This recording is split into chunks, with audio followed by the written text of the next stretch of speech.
State governments make the rules for how retirement villages must give information to potential residents, with the aim of allowing people to make an informed choice.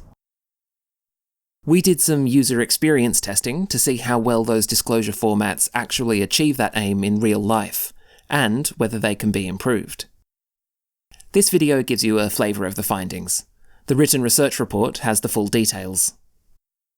We recruited 20 retirees who were interested in moving to a retirement village. 3/4 of the volunteers were professional people with a university education. They each spent about an hour and a half using information about 2 hypothetical retirement villages. The documents reflected typical retirement village contracts. One village had 3 contract options, the other had just 1. First, we asked 4 people to use documents about the villages in the Victorian format, and asked another 4 people to use documents in the New South Wales format. People's overall reaction was confusion. I'm totally confused now, and I'm only up to page 7. Yeah, I find it all quite confusing so far, and that might be. Yeah, if I was sitting looking at this on my own, I'd be like, oh my God, it's far too complicated and I'm not going to move in. Doesn't really make sense to me, I'm sorry. Sort of got me a bit stumped as to why they're giving me all these different things. I don't understand that. That doesn't make any sense. A communication format is effective if most people can use it for the intended purposes. If they can't, it's the communication format that's at fault, not the user. The Victorian and New South Wales paper formats were only effective in 1 of the 5 tasks that we tested. The documents were effective in explaining the dollar amount you would pay to move into the village, and the monthly amount you would pay towards the village's running costs. But when you leave the village, each contract had up to 5 different fees. Most fees were expressed as an abstract formula. These left most people baffled, and unaware that the fees could add up to over $300,000. I'm lost. I'm lost with the deferred management base. So the base contract only has a 2-year that you for 17%. The certainty is 5% for 7 years, and then there's an admin fee of 1.5%, and there's a capital maintenance fee of 1.2%, and that one's got it's all over the place. If the resident must pay a refundable ingoing contribution, is a fee deducted at permanent departure? And it doesn't answer. If you change your mind and leave the village within the first 6 months, no is crossed. Otherwise, base contract, yes, you pay the departure fee is based on other basis. What is that? This is more. It's not explaining anything. It's other basis. 17% per year for a minute. I don't know I have no idea what this payment is. No idea.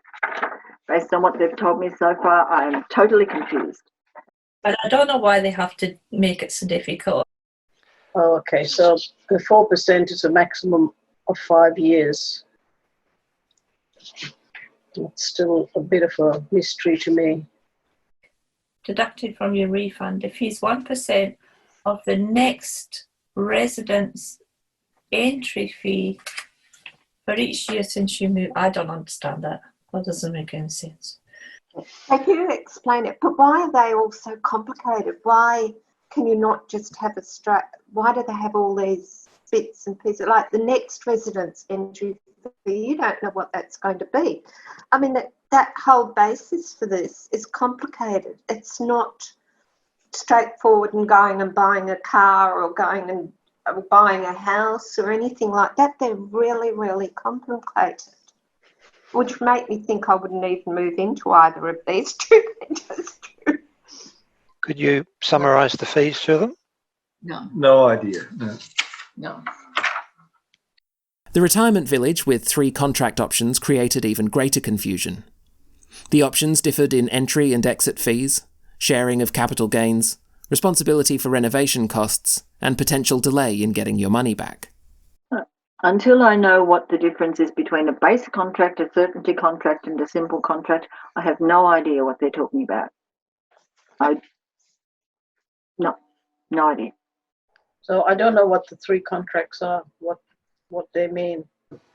Why have we got these three different contracts? Why have we got the choices of these three? Why are they making it harder instead of simple? Somebody would need to explain to us what a base contract, a certainty contract, and a simple contract are. A total mystery to me. These options become pretty confusing at 74, almost 75-year-old, who knows nothing about retirement villages. After people had looked at the paper documents, we asked them which retirement village option would be cheaper.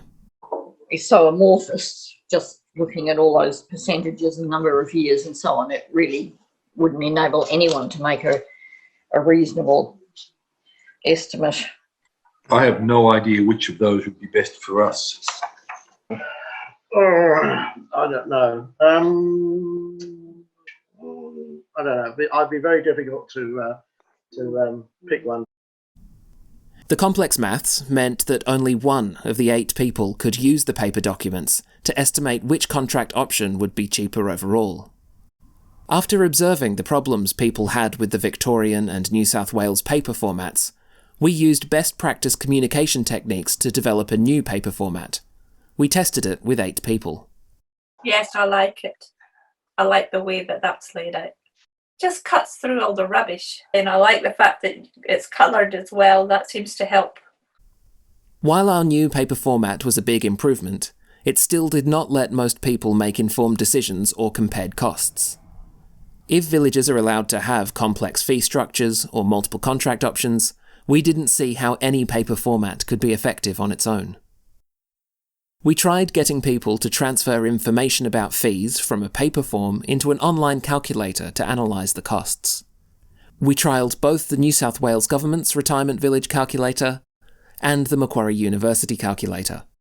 However, all 8 people made major mistakes without realising it when entering the complicated fee information into the calculators.